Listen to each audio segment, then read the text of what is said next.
Hi everyone, it's Lauren and Nora. We just wanted to pop in real quick to give a little update.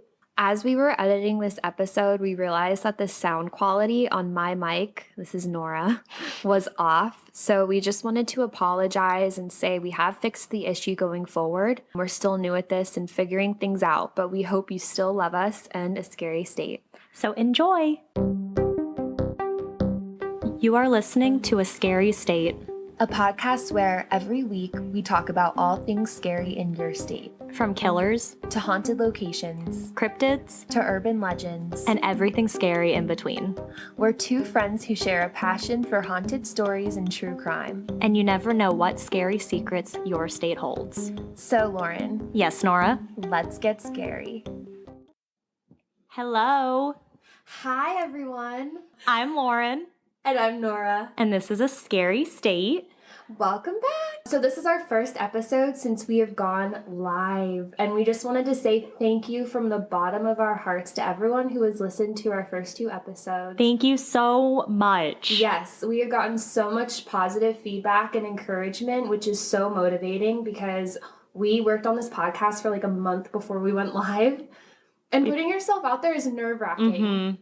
But also really cool. And we put so much effort and so much work into this, so it's really nice to have people tell us that they're noticing that they're appreciating that, which we appreciate. Yeah, I mean, we didn't know what we were doing going into this. We just did a bunch of research and prayed for the best. But yeah, we're just really excited to finally be live. Yeah, it's very, very exciting. So thank you all. All right, so today we are going to be talking about Ohio. So Ohio is nicknamed the Buckeye State and joined the Union on March 1st, 1803, and became the 17th state in the Union. Ohio got its name from the Iroquois, is that the right thing?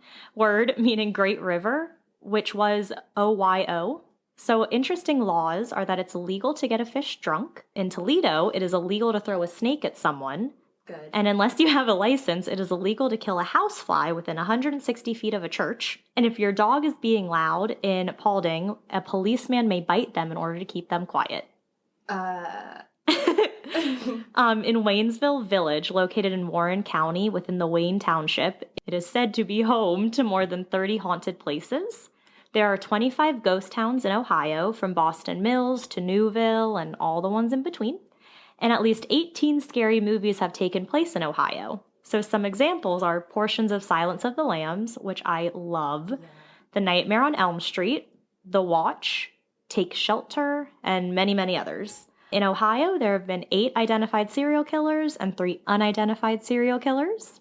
And from that research we have from Radford University and Florida Gulf Coast University, Ohio is in the top 6 states with the largest number of serial killer victims, with 433. Jeez. Mm-hmm. I would not expect Ohio, when you said the statistic about all the hauntings and haunted places, I would not think of Ohio for that. No, not at all. Oregon, yes. Massachusetts, yes, because of Salem. Oh, yeah. But Ohio, like a little Midwest, you just think of like nice, friendly people and, you know, a little religious. Little quaint town. Yeah, exactly. So that's really interesting. But yeah, no, home to a lot of haunted things. Yeah. All right, Nora, what are you talking about today?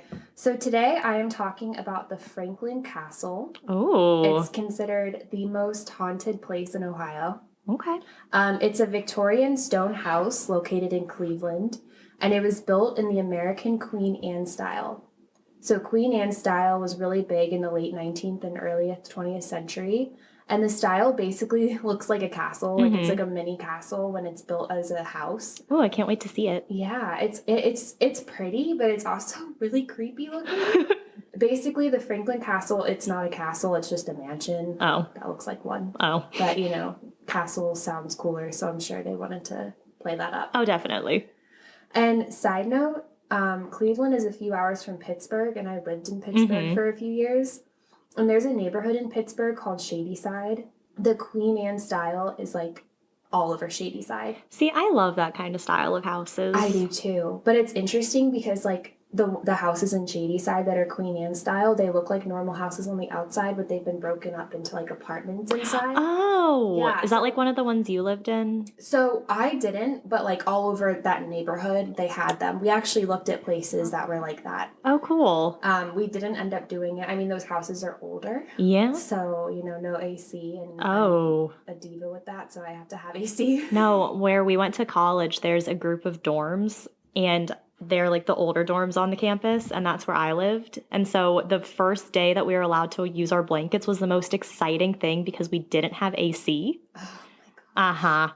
So you get ready, you get out of the shower, and you're already sweating because it's so hot. Yeah. So and it's yeah. like you need to take another shower an Yes. hour after you showered. Yes. So AC. It builds character. No. During the time that the Franklin Castle was built, Franklin Boulevard, where the house was located, was one of the most prestigious residential avenues in Cleveland. Okay. And now the house is considered, like I said, the most haunted house in Ohio. Mm-hmm. The house has 4 stories and more than 20 rooms and 80 windows. Oh my gosh. When I was writing this, I put such a dumb dad joke. I was like, Oh gosh. that's a lot of Windex. There wasn't Windex when this house was built, so I don't know why I put that. Nora. Moving right along. Anniston, Alabama. I can't help it. I think I'm just going to have a dad joke in every episode. No, see, I appreciate that, People though. might hate it, but that's just who I am. Because it'll entertain us, so. Exactly. So the house took 2 years to be built. It was built from 1881 to 1883 by the famed architectural firm called Cudell and Richardson. And the house was built for a man named Hans Tiedemann, who was a prestigious German immigrant. Okay. Hans is the one who named the castle Franklin Castle after the street name that the home was located on. So I wanted to talk a little bit about Hans's career because it's actually really impressive. Okay. So Hans worked as an apprentice to a barrel maker in Ohio. That was his first job when he immigrated here. I wonder why barrels Germany. had such a need. It's just the times, I guess. Yeah. All the alcohol in the barrels. Exactly. So he moved to Cleveland around 1855 and worked as a clerk at a grocery store. Then he became a wholesale grocer and sold his shares in the grocery business and founded a bank called Union Banking and Savings Company. He became the vice president of the bank. So he literally started from bagging groceries to founding a bank. Start from the bottom. Literally. And that's like the American dream. But things didn't stay like that forever for poor Hans. And they wouldn't. I know. Because why would they? So Hans and his family moved into the Franklin Castle and lived happily ever after. Oh, all right. End of episode. Thanks, guys. We're done here. Not. I wish that were the ending, but tragically on January 15th, 1891, Hans's 15-year-old daughter Emma passed away from diabetes. Shortly after, Hans's elderly mother, Wiebeke, Wiebeka, Wiebeke, passed away as well. Over the following 3 years, Hans's 3 remaining children died while they were still infants. And what year is this? This is in the late 1890s / like very early 1900s. Dang. The children's names were Wilhelmine, Ernst, and Albert. One source said that he had a 5th child named Nora who actually lived to be an adult, but I couldn't find any information on her. Mm-hmm. So I don't know if that was true because everything else I read said that unfortunately all his kids passed away. Aww. This is where the rumored beginning of all the hauntings started, was all of these deaths in such close proximity to each other in this house. Makes sense. Mm-hmm. And whether you think the house is haunted or not, in my opinion, it's definitely cursed. Oh, yeah, yeah. Or is it just being occupied by an evil person? I don't know. What are you going to tell me, Nora? Well, people began believing that there was more going on there. With almost the entire family dying in this house within such a short period of time, dark rumors began circling around Hans, but most of these rumors didn't have any merit. Yeah. People in the community said that Hans was a generous man who gave to charities and was not a monster. But there's no proof that he wasn't a monster. And I mean, even back then, too, like, the healthcare and everything was horrible. So, like, people did not make it very long anyways. So I can see why, people aren't sure. Because, yes, health is bad, so people don't live very long. But also at the same time, that many people in that short amount of a time, like, it's just suspicious. And then you think about, like, kids dying in infancy was very common. I think that's why people had so many kids, because the kids had a smaller chance of surviving. Yeah, no, I read that before. Yeah, so I mean, it does make sense. I don't think there were very many vaccines yet at that point. I don't even know if there were any vaccines. Yeah. So I get it, but it still is weird that it happened in such a short amount of time from each other. Mm-hmm. So obviously the whole family was upset about the loss of so many of his family members, especially Hans's wife, Louisa. Oh, I know. So to distract his wife, Hans began extensive construction on the home and added a ballroom, which runs the length of the house on the 4th floor. Oh my gosh. Yeah, it's massive. Also, during the construction, turrets, the like pointy part of castles, and gargoyles were added to the facade, and it gave the house an even more pronounced castle appearance. There's this house in Virginia, like if you go down Route 15 or 50, one of those, and it's like a castle house. Like it has the castle like view, it has the gargoyles. It's really cool. Have you driven by it before? No, but I want to. I'll have to. It's literally like 20 minutes from here. Okay, cool. Yeah. I love how we add a new trip in every episode. I know. We need to like start taking notes on what we're going to do. Oh, the ultimate road trip. I know. So there were also apparently hidden rooms and secret passageways that were added to the home during the construction. That is so cool. I agree. I would love a secret passageway. Oh yeah, me too. There's a theory though that the rooms and passages he added were designed so that Hans could commit heinous crimes. Okay, not so cool anymore. Yeah, including murdering his niece. Oh. Murdering the servant who worked there. Oh my god. And murdering his own wife, Emma. What about Louise? His own daughter, Emma. Oh. I don't know. I literally read the word daughter and said wife. I don't know why. His own daughter, Emma. Oh my god. And these passageways helped it so that he wouldn't be detected when he committed these crimes. And there's still others who firmly believe that Mrs. Tiedemann herself had the passages created so that she could sneak past her overbearing husband undetected. Oh, how sad. I know. That is very sad. That's scary.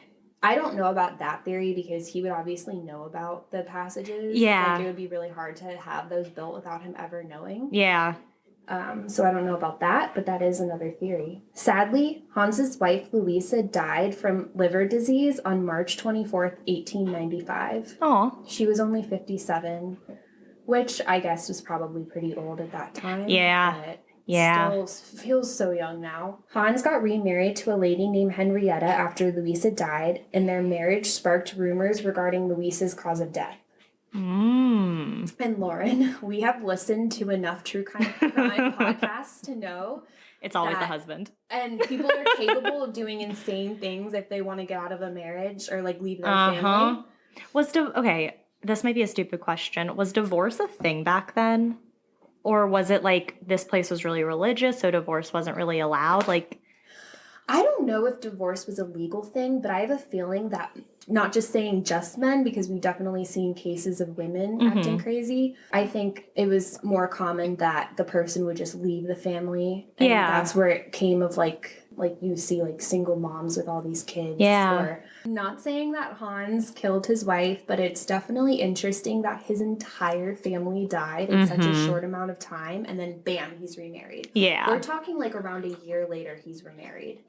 So that's, and think about it, in those days, you met the person in person. Yeah. Or you wrote letters or something like that. It's not like you're texting all day. So yeah. It takes longer to cultivate a relationship with someone. So the fact that they got married so quickly, it's like, in my mind, it's the equivalent of like a few months. Yeah. Rather than a whole year. Yeah. So hopefully he didn't do anything to those kids or Louisa or his mom. Yeah. I don't know. I mean, it's very suspicious. It is. He was also accused of hanging his own mentally ill niece in the house. Oh my gosh. Yeah. Is that the niece he was said to have killed that you mentioned? Mm-hmm. Jeez. So that was the niece, and then the servant that I mentioned was rumored to be his mistress. Oh. Yeah. And then he also had an illegitimate daughter that he apparently murdered as well. Emma? Yeah. Okay. So he's literally just murdering people left and right, if that's true. Jeez. It's hard to know for sure, but we do know for certain that these people did die. Mm-hmm. We just, it's Jeez, just don't know the rumored. way, yeah. The next year, Hans sold his house to the Mulhauser family. He was like, get me out of this cursed house. And by 1908, he died of a stroke and the entire Tiedemann family was dead.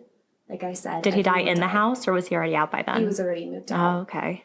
And he had a lot of money. Mm-hmm. No one inherited any of it. Oh, because geez. there was no remaining family. So what happens in that case? Does it just like go to the state or the bank or something? I have a feeling it goes, to like the state. Hmm. Or government. I don't know. I don't know. That's actually a really good question. Yeah. You'd think that there would be like some super, super distant relative who had to be alive somewhere who could inherit it. But who knows? Yeah. Huh. Rumors of crimes committed in the house by Tiedemann, including sexual indiscretions and murder, have contributed to the Franklin Castle's reputation as a haunted house. I mean, not surprising. Not at all. Apparently, the curse of the castle didn't stick around during the Mulhausers' time owning and living in the castle. Or was it ever cursed? In 1913, the, quote, curse came back with a vengeance when Franklin Castle was sold to the German Socialist Party. Oh. This would have been 25 years before World War II started, but the castle began to officially only be used as a place for parties and meetings for the German Socialist Party. And then rumors quickly started to spread that the Germans were actually using the castle as a place to spy on Americans. Oh. It's even said that years later, a German shortwave radio would be found hidden up in the rafters. Oh my gosh, how cool. It is very cool. I mean, also, like, dark, kind of, but very cool. Like, makes you mad, but also cool. From a historical point, very cool. Yeah. There's this book. It's called All the Light We Cannot See. Mm-hmm. And it's about World War II and like this kid who he had to fight for the Nazis and he made radios. And it's a really good book. It's really sad. It is sad, but it's so good. Okay. And it does have like a somewhat happy-ish Do you have ending. it? Ian does. Can I borrow it? Yes. Okay. Yeah. Thank you. Yeah. The infamous hidden passageways that Hans built in the castle were even rumored to have been used by an underground group of Nazis to machine gun a large group of people. Oh my god. Yeah. And during Prohibition, a new tunnel was supposedly constructed that ran from either the basement of the castle or the carriage house all the way to Lake Erie. How far is that? Well, Lake Erie was about 2 hours north of like downtown Pittsburgh. Oh. So, but the lake is like, I think it's in part of Ohio too. Okay. So I don't know how far it is from Cleveland. I don't know I'm my guessing geography. I don't think it's like super close. Okay. Dang, that would be a long tunnel. Yeah. My gosh. Mm-hmm. In the 1960s, the Germans were not occupying the house, but various cultural organizations did, and people started claiming that there would be surging electricity, the sound of babies crying, and a mysterious woman in black seen in the house. Then in January of 1968, James Romano, his wife, and 6 children moved into the house. Oh no. Yeah. Oh no. His poor family. Almost immediately after moving in, family members began experiencing strange things. I bet. Yeah. The Romano children would often speak of their newfound friend that they would play with up in the 4th floor Oh god, ballroom. chills. Oh, absolutely not. The children would also frequently ask their mother for extra cookies for their mysterious friends. I like keep getting like new waves of chills. I hate that. Can I just comment and say that I would never, if I have children one day and they tell me they have an imaginary friend, I don't think that's cute. See, I want to be like, oh, how sweet. But like, if it's this old house, like, I believe too much in like the paranormal and everything to be like, oh, that's a cute friend you're gonna grow out of. Like, no. I think if there's something really talking to my child, we need to like, we need to sage the whole house. Yeah. And, like, spread holy water everywhere. Just and I'm cleanse everything. Yeah, exactly. Mrs. Romano also began to feel the presence of Mrs. Tiedemann, who is Hans's wife who died, in the home, and also heard organ music coming from different areas of the home. Ew, I don't like that. I don't either. So the family was totally freaked out at this point. Yeah. They contacted the now defunct ghost hunting group called the Northeast Ohio Physical Research Society to investigate the castle. Oh, how cool. I know. And apparently one of the ghost hunters ran screaming from Franklin Castle in the middle of the investigation. Oh my God. Shortly after the investigation, the Romanos turned to a Catholic priest for help, who allegedly refused to bless the house because of what he felt when he stepped into the house. That's when you know, like, even if you're not religious, if a priest came to my house and, like, wouldn't do anything, I'd be like, all right, you know what? This isn't where we should be. I literally wrote in my notes, that's when you know.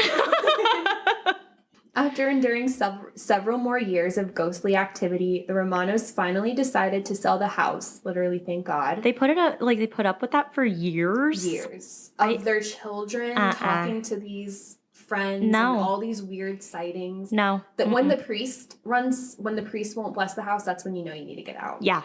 In 1974, Franklin Castle was sold to Sam Muscatello. Sam Muscatello planned to turn the castle into a church. Oh, yeah, because I feel like that's going to go over really well. This man thought it would. And so he realized quickly that creating a church costs money, lots of money. Mm-hmm. So to raise money for the church, he offered haunted house tours and overnight stays at the castle. Okay. That feels kind of counter, I don't know, like, you know how some religions don't believe in, like, the afterlife, which is fine, like, the on-earth afterlife. Like, they believe that there's, like, a higher power and that's where you go, whatever. So it just seems weird that to raise money for a church that may not have those beliefs, he's doing something with a haunted house. Exactly. You know what I mean? Yeah. And then also you're going to turn it into a church. People are going to remember it was a haunted house. Like, a haunted church sounds even worse than a haunted house. Oh, yeah. No. I mean, you don't want to mix the two. No. I feel like that alone is just, like, really bad. In 1975, shortly before Sam began giving the ghost tours and other activities at the castle, human bones were found in a closet in the house. Oh, true skeletons in the closet. Yeah, but it is actually believed that the bones were planted there by Sam because he was looking to gain publicity for his ghost tours of the property and basically put the Franklin Castle on the map and make a bunch of money. Wow. Wow, that's shady. Yeah. And if he really did plant those human bones in the house for clout, I don't know. I think I used that right. That's so disturbing and such a desperate act because you're trying to raise money to start a church. That's not very godly to do. No, it's not. It's disrupting someone from peacefully laying. First of all, where did you even get those? Like, did you go in a graveyard? Or did you do something to someone? Well, because maybe not back then, but, like, in the time when, like, the Poltergeist movie was a thing, like, during that time, using real skeletons was cheaper than using fake skeletons and fake bones. So in a lot of movies, they're using actual legit bones. Are you serious? Yeah. Ooh, we're going to have to go over curses one day, but yeah. So they use, like, legit skeletons. That's why they believed that movie was so, like, cursed. But yeah, so I mean. In Poltergeist? Mm-hmm. Yeah, I could be wrong, but I'm like 99% sure that's the movie. That is cool. But yeah, so I mean, it's not that far-fetched that these would be like actual legit people's bones. Wow. Mm-hmm. I just saw Poltergeist for the first time a few months ago, and that movie scared me a lot. I don't think I've ever seen it. So I used to hate scary movies, so I didn't see any of the classics back then. And now I love scary movies, but no one will watch the classics with me because they've already seen them. Well, yeah, I mean, I will definitely watch all of them with you because I just haven't watched a lot of movies in general, so I need to watch more. Okay. But Poltergeist is so interesting because the little girl in the movie, she's so cute. She's this little blonde girl. She died when she was like 8. It's the Poltergeist curse. It's so creepy. Yeah. Like, it's so sad. Sad is the right word. It is sad. Because she was so young and pretty much like pressured, it seems, from what I've read, pressured into like the whole acting world. And it's incredibly sad because she died mysteriously. Mm-hmm. And the whole story of how she died, I don't know, it just seems really sketchy. Yeah. In early 1984, Michael DeVinco, who's Judy Garland's 5th and last husband, purchased Franklin Castle and almost immediately started making major renovations to the house. And renovations are always what brings out the ghosts. Oh, definitely. There's a lot of money that's been put into this house, and I feel like not a lot of great things came out of it. No. Over the next 10 years, Davinko spent close to $1 million renovating the castle, even going as far as to track down some of the original furnishings. And despite all of this, Davinko put the house up for sale in 1994. There have been a series of owners in the past 30 years. The castle was empty from 1994 until 1999. Michelle Heimberger bought the castle and carriage house for $350,000 using part of her Yahoo stock. Oh. And she was one of the company's early employees. Of Yahoo? Yeah. Oh. Yeah, so she had like a ton of stock being part of the company early. Oh, that's kind of cool. Yeah, it's awesome. A native Clevelander, Heimberger was fascinated with the home and purchased it with intentions of restoring the building to its former glory. Mm-hmm. But that same year, a fire badly damaged the castle. Because they messed with it. Exactly. This castle does not want to be touched. No. People go into this house and try to live a life or do all these things, and bad things happen. Yeah. Stay away from it. Though extensive repairs were done, the house restoration could not be completed. I mean, obviously. Mm-hmm. In 2004, there were rumors that Franklin Castle was going to be completely renovated and turned into the Franklin Castle Club.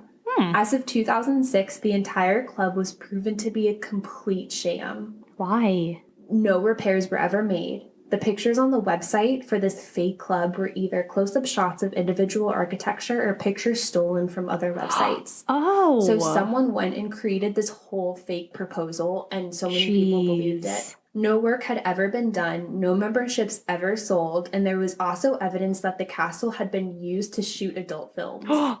Oh. Definitely cursed. Yeah.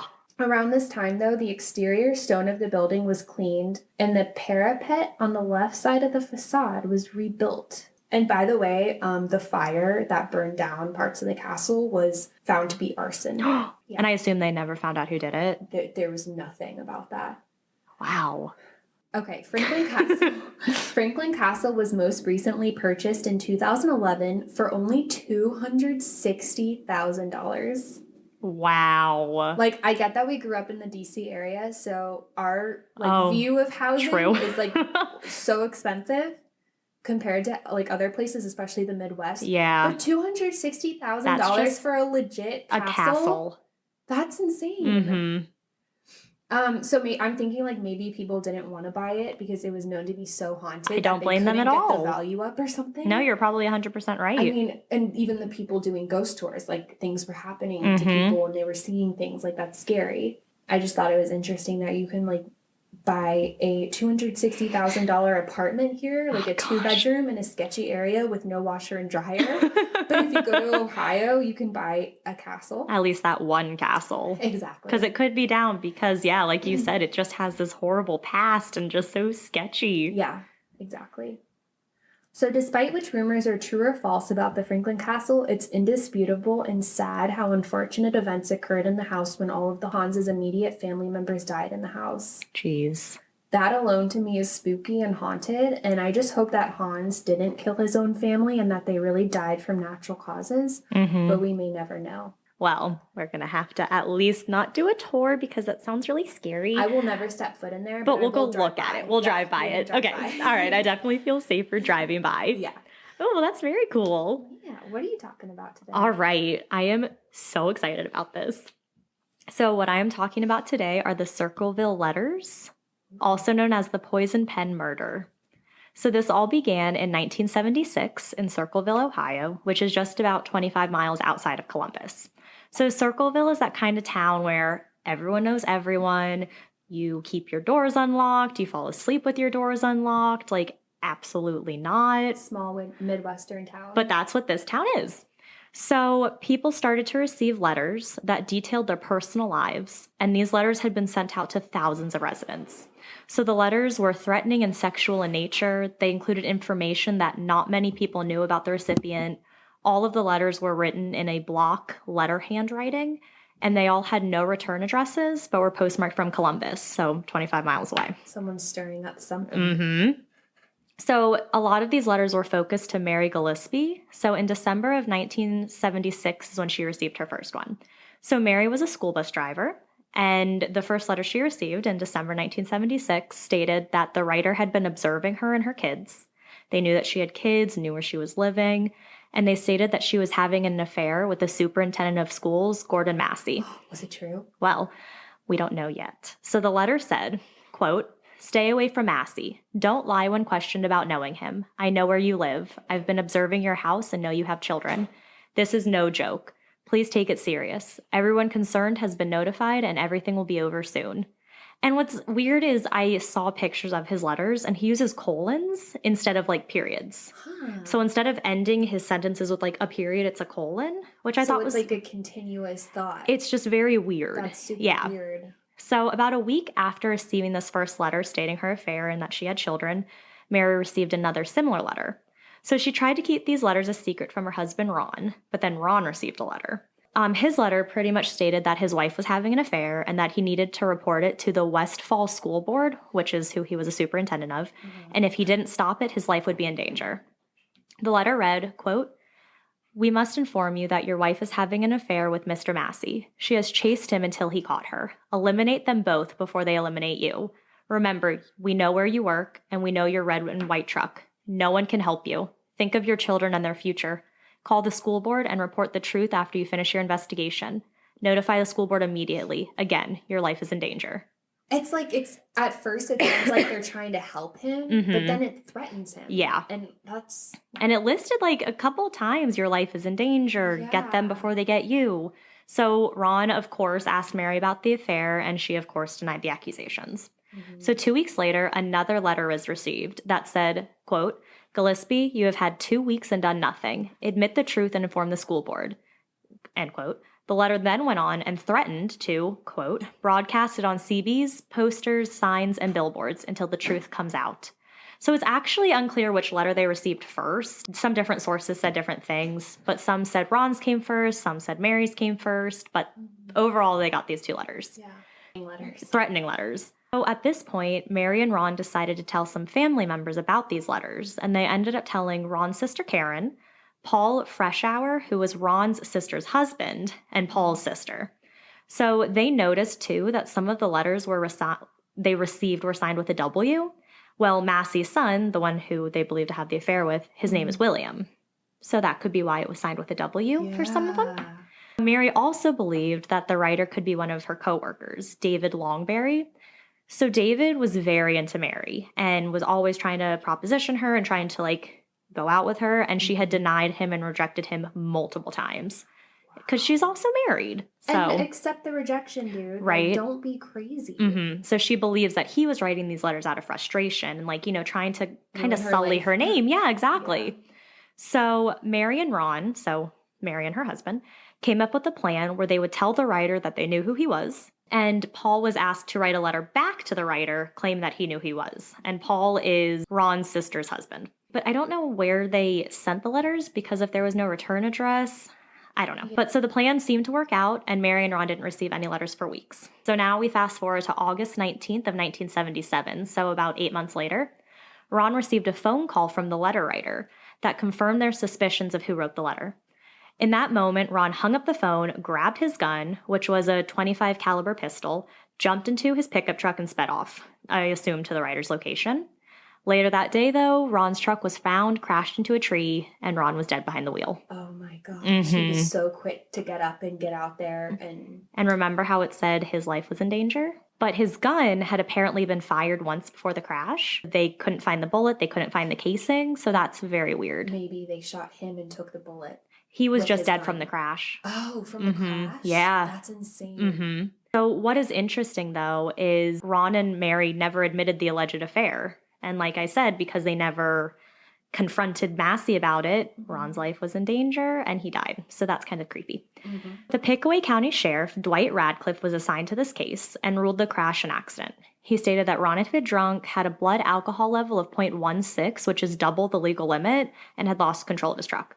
Well, this didn't sit right with his family because Ron's family claimed he wasn't a heavy drinker. There's no way he could have drank enough and been functional to have had that much because he wasn't a big drinker, so his tolerance wouldn't have been that high. So after the incident, a few residents in Circleville began receiving letters that stated there had been a cover-up involving Sheriff Ratliff's and Ron's murder. What?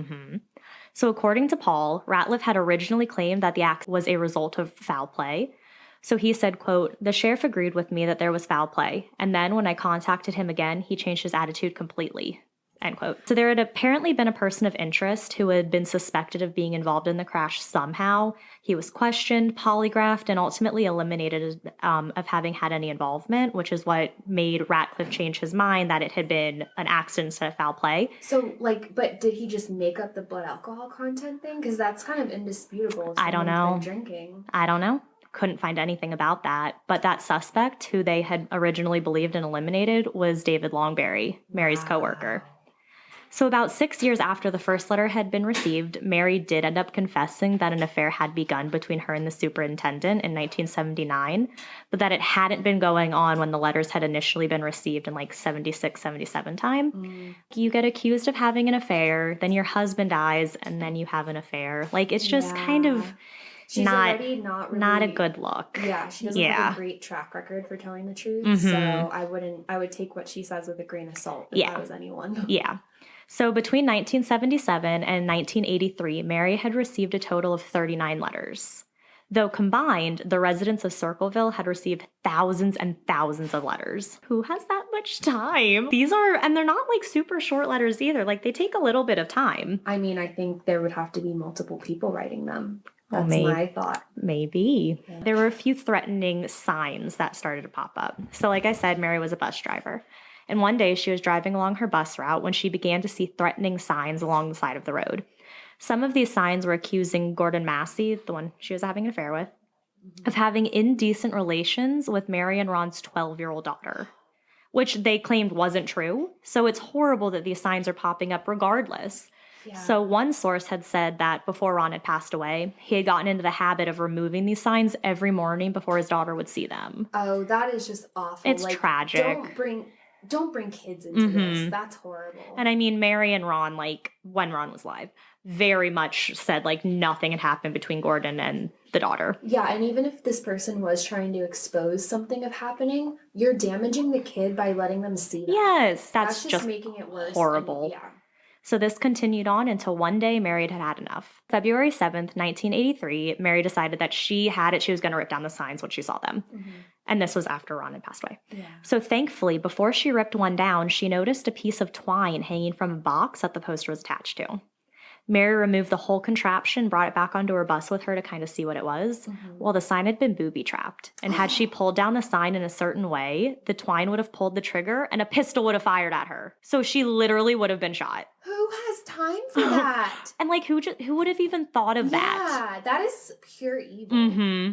So the gun was brought to a lab, and it was determined that the person who had set up the booby trap had tried to rub the serial number off of the gun so it couldn't be traced back to who bought it. Oh, wow. Well, the lab was able to reveal the serial number, and it showed that the gun was registered to Paul Freshour, who was Ron's sister's husband. Okay, what is up with these names? I know. But that's awful. So at this point, though, Paul and Ron's sister had actually been separated. So that's kind of weird. Paul, of course, claimed that it couldn't have been him because his gun had been stolen. How convenient. Right. A couple days later, on February 25th, 1983, Paul took a writing test to see if they could link his handwriting to the letters that Mary and Ron had received. Paul had to write the letters as well as repeat them verbally, which isn't how writing is supposed to be done. He was told, copy this letter, write just like this letter, which you're not supposed to do. So once done, a search was done of Paul's garage, with the cops coming and searching the garage. After that, Paul and Sheriff Radcliffe went down to the courthouse, and Paul was arrested and charged with attempted murder. Good. So October 24th, 1983, a couple months later, his trial began for the attempted murder of Mary Gillespie, with the gun and everything. Mm-hmm. But a handwriting expert had come forward during the trial to say that Paul's handwriting matched and that he was the letter writer. But it was later said that the handwriting analysis was collected incorrectly. Wow, we need to fire everyone on this case and hire new people, even though it's been 35 years. Because what they said was what I told you, where they told him how to write the letter. Yeah. That's wrong. You're just supposed to say, write this letter. Don't try to copy it how they wrote it. Just write it in your own handwriting. Because that's coercing if you're telling them to write it like that. And so if they're writing it in their own handwriting, that's how you're going to see if they have the same handwriting mannerisms. Yeah. I mean, it's not that hard to be okay, write these 10 sentences. And they'll do it on their own if it matches. If it matches, then it matches. Yeah. But if it doesn't, you can't force some. Because if you're telling me write just like this. Well, I'm going to write just like it, and it's most likely going to be a match. Like, hi, it matches. Exactly. So Sheriff Ratcliffe confirmed that upon the search of Paul's garage, there had been no materials that had been used in the construction of the booby traps. There was also no ammunition found. Paul's fingerprints were not found on the gun, were not found on any of the booby traps, and were not found on any of the letters. Who did this then? So Mary testified, saying that she had originally believed that Paul had been the original writer after she met with Paul's ex-wife. So Paul's ex-wife, Karen, who was Ron's sister, had suspicions that he was the writer. So she confessed to Mary after the divorce. Which I thought this was interesting. So Karen had moved into a trailer on Mary's property after Ron had passed away. So technically they're still like, I guess, sister-in-laws. And one night confided in Mary that she believed Paul was the letter writer. But I think this accusation is because Paul and her, but so I think why she accused him was because I said Karen and Paul had gotten a divorce and Paul had won custody of the children and won the house. So she's bitter. Also, another person who testified was Paul's boss, David Wilson. He testified saying that Paul did not show up for work on the day that Mary was almost killed by the booby trap. He stated that suspicious. Yeah, he stated that in advance, Paul had requested and received a floating holiday that he used on February 7th. Paul claims, though, that he had an alibi for the day of the booby trap, but he didn't testify. So I read everywhere, like, this is something that he is going to grow to regret, was that he just didn't testify the fact that he had an alibi on that day. Wow. I wonder why. There had to be a reason. Maybe his lawyer just told him not to. I have no idea. Yeah. So Paul was not charged with writing any of the threatening letters, but they were held as evidence against him, which I thought was interesting, but only 39 of the 1,000. And those 39 were the ones that Mary had received. He was sentenced to 7 to 24 years for the attempted murder of Mary, which is kind of weird given there was all this evidence also saying that it wasn't him. Yeah. So Paul ended up in prison in Lima, Ohio, but he began receiving letters from the writer that were determined to keep him in prison. I knew it. I had a feeling it wasn't Paul. So the letter he received said, quote, "Now when are you going to believe you aren't going to get out of there? I told you 2 years ago. When we set them up, they stay set up. Don't you listen at all. No one wants you out. No one. The joke is on you." And he writes this. He goes, ha, semicolon, ha, semicolon. "Tell no one of this letter. I saw the paper. Great news. Great. The sheriff loved it. Ha, ha. Do you believe it now? Do you?" Another excerpt from a letter said, quote, "Shame how things work out, but better you than me. The sheriff says you did it, but you know better, don't we?" Okay, if I were Paul, I would respond to the letter that said, "No one wants you out," and I would be like, "Well, I want me out, so booyah, like, try to get at me." But he's in jail. I know. So others were also still receiving letters while Paul was in jail, though they continue to be postmarked with Columbus, though Paul was in Lima. So there's no way he could have written these letters. Yeah. He was also moved to solitary confinement because of this, because they believed he was writing the letters. His cell was swept multiple times. They tried to find like anything that could link him to writing these letters, but there was never anything found that could link him. Wow. So he was denied parole in December 1990, but another source said 1988, so still not sure. But due to the letters, though apparently there was no way he could still be sending them when he had been in prison. Leave this man alone. I know. Everyone. At this point, he took 3 polygraph tests, all of which he passed. He was denied again in 1993 and was finally paroled in May 1994, which was almost 11 years that he was behind bars. Oh my gosh. So from that day, he continues to maintain his innocence. So after his release and up to his death in 2012, Paul put together a website and a 176-page PDF that claimed his innocence. He stated that Sheriff Ratcliffe had covered up Ron's murder, and he stated, quote, "I believe that the obscene, threatening, and dangerous letters were concealed because they would interfere with Sheriff Ratcliffe becoming the National Sheriff's Association's president. See the date of the letters and the date of his involvement with the National Sheriff's Association. The crime rate in Pickaway County at the time would have eliminated him from this appointment." So he's claiming that the sheriff pretty much covered up this murder of Ron so that his stats would look better. And been like, oh, it was an accident, blah, blah, blah. He's so that not reliable either. Nope. That's so messed up. So a couple other letters that I found were very interesting. So other letters focused on Dr. Ray Carroll, who was the Pickaway County coroner. So in December 1993, Carroll received letters stating that he had been accused of, quote, sexually abusing children in the past. The Columbus Metropolitan Library had an article on this that stated that, quote, The state medical board issues 12 charges, 8 of them alleging gross immorality against Dr. Ray Carroll. So the rest included sex crimes, corruption of a minor, pornography, obscenity, and indecent exposure. So these letters showed that this coroner was just a horrible person, which is very interesting. Mm-hmm. Roger Klein was also the subject of some of these letters. So Klein was Paul's prosecutor. Paul was the guy who they thought wrote the letters. Mm-hmm. So letters stated that he had killed a pregnant school teacher. I couldn't find the name, but the Dark Histories podcast believes that her name was Vicky Coach. So that's what I'm going to go with. Oh. The writer threatened Klein and told him that if he didn't admit to not only killing the woman and her unborn child, but also that he was the one who impregnated her, the writer would dig up the grave and mail the bones to the police. Wow. So the rumor was that Klein had gotten a school teacher pregnant, and that was confirmed by a local family. But he was investigated and cleared, so there's nothing more about him.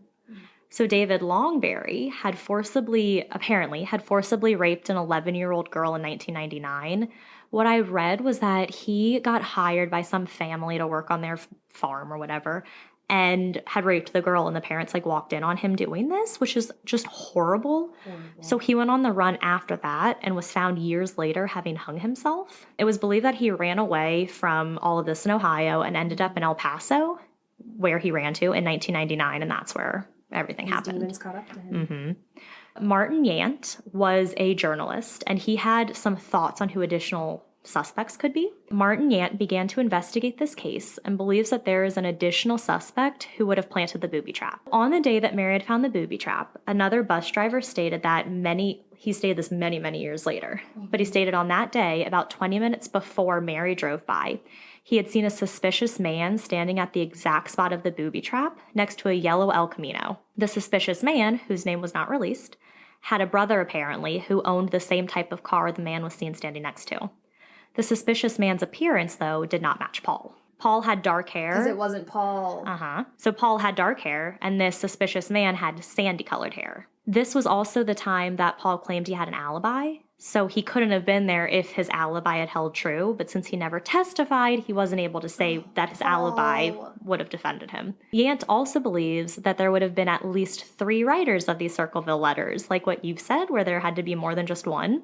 He believes Paul is not one of the writers. He was quoted saying, quote, "They, the letters, were being received all over the large area of central Ohio, so a lot of people couldn't understand how Paul could have mailed all of those letters from prison," end quote. Yant believes that the 3 writers were, 1, the son of the superintendent that Mary was having an affair with, William, because he obviously would have found out about his dad, been really pissed off about it. That's why he was writing Mary those letters. Mm-hmm. And it would make sense that he would have had a lot of, the first part of those letters would have been someone talking about the affair, because if it was William upset with his dad having the affair, that's all the letters are going to focus on. Mm-hmm. He also believes another writer to be the co-worker of Mary's, David Longberry, who was infatuated with him. Which would not surprise me. Nope. And then Karen, Paul's ex-wife, who was Ron's sister. Yant believes that the mysterious man standing next to the El Camino was Karen's new boyfriend. So a little bit more into his theories. So David Longberry was believed to be, also could have been one of the first writers of the letters. Mary refused his advances and went ahead and started dating Massey, having the affair, whatever. Mm-hmm. So this would make sense why he had also talked about the affair at the beginning of the letters, which, could have been between him or Macy's son. And it also could have been Longberry's way of getting back at Mary for denying him, which is kind of bad. So Karen Freshour, who was Paul's wife, was believed to be the second writer. So after she and Paul... Karen. I was thinking the same thing. So after her and Paul got a divorce, it was believed that she wrote these letters, put up the signs, and set up the booby trap, all to frame Paul. Wow. And so it would make sense that she was mad. Like I said, they got the divorce when it was found out that Karen had cheated on Paul, which is why Paul got full custody of the children, got the house, everything. Mm-hmm. Martin Yant also stated that Karen was, quote, "a very, very angry, manipulative woman who was still planting negative stories about Paul in the early 1990s, end quote. The OG Karen. Right? So she's just, mad that she cheated and that Paul got everything because he didn't cheat. So she's mad that he's getting all this stuff, so she wants to frame him. Wow. And it makes perfect sense if she has access to the gun, access to building this booby trap. So Karen is also connected to that yellow El Camino that was seen, as her new boyfriend at the time matched the description of the man seen, and she had a relative who owned a yellow El Camino. Wow. Many of her letters were typed, which is interesting, while most of the early letters were handwritten. And this is suspicious as Karen had borrowed a typewriter from Paul's sister after the divorce. Wow.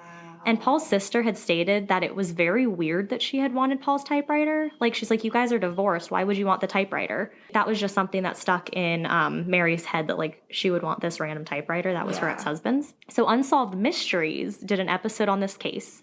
And while they were recording it, they received a postcard. It was believed to be from the letter writer. No. That's too close for comfort. So this letter said, quote, "Forget Circleville, Ohio. Do nothing to hurt Sheriff Radcliffe. If you come to Ohio, you El Sickos will pay. The Circleville writer," end quote. So this is the last known letter from the writer. And this episode of Unsolved Mysteries aired on November 11th, 1994. So they got this letter right before they aired these episodes. So though not mentioned in the episode, apparently Paul had admitted to Sheriff Radcliffe that he had actually written 40 to 50 of the Circleville letters. What? But I could not find this information anywhere else. I looked and it was for him. I know. And it was only in this one source where I found that information. Could not find it anywhere else. The hosts of Drunk History believe that Mary was actually the suspect all along. So Mary, the one who got the letters. She framed herself. So they're saying that the reason she was able to have all these info about all of her neighbors was because she was a bus driver. Yeah. So she's hearing the kids. That's actually a really good point. So she's hearing all of her kids talk about all this gossip, so she knows all this gossip. And the fact that she was so close to pulling the trigger, that she knew how to knot and how to set that up. And they say she would have stolen Paul's gun as well because, like, you know, they're all friends, they're all family, they could be in each other's houses. She knew about the gun. But again, I could find no evidence to support this other than what Drunk History was believing. Yeah. But yeah, so those are the Circleville murders. It's still technically an unsolved mystery. They have no idea who wrote all the letters. So interesting. It's like, you know, it's always so, I mean, obviously it's very unfortunate when people get hurt or abused and things like that, but it's so interesting to see, like, scandals shake up a small town. And it was called the Poison Pen Murder because Ron was killed. So there's the murder from it. But yeah, it's just crazy. Do you know if Paul's still alive? I think he is. I want to, Paul, if you're listening, we want to have you on the show. We want to interview you. Actually, I'm going to check real quick. Because if he is, I mean, because 85, he's probably pretty old. But yeah, I mean, there's a ton of shows where he talks and, like, is interviewed about what happened because he was behind bars for 11 years. Wow. I would love to pick his brain and just ask him about all sorts of things that happened during that time. I can't even, but I was reading this case and I was like, this is so fascinating. So, and oh gosh, the frustration he must have felt, especially if he had, like, a solid alibi. False accusations and being in jail for a crime you didn't commit. I cannot imagine. No. Like, I feel like you could either leave jail being bitter the rest of your life or leave jail and I'd be bitter. Make a difference. I know who I am as a human.